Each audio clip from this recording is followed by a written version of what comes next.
Hello, welcome to Springfields Festival Gardens. I'm Andy Boyton, head gardener.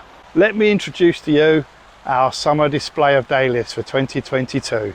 I've got a selection of our dahlias from the gardens here at Springfields. We've got some single dahlias here, and this is Poppy Scotland, one of my favourite, lovely deep red. That's the single one, very good for the bees. Another good one is Bishop of Llandaff, but unfortunately at the minute we don't have any flower, but that's a really good garden variety. So we've got ball dahlias, as you can see, almost produces this lovely round ball, and pom-pom dahlias as well. A good example of an anemone dahlia, flower very reminiscent of an anemone, hence the name, and that's how they're named with that. There's similarities in flowers that they use.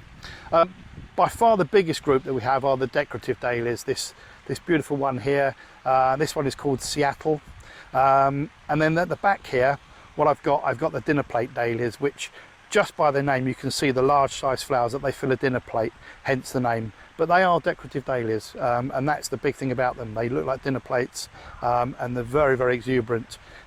Good in a shady spot where you've got a little bit less wind, can be a bit of a problem with wind, but otherwise a really good garden plant. By far the best grower in the garden is this white star.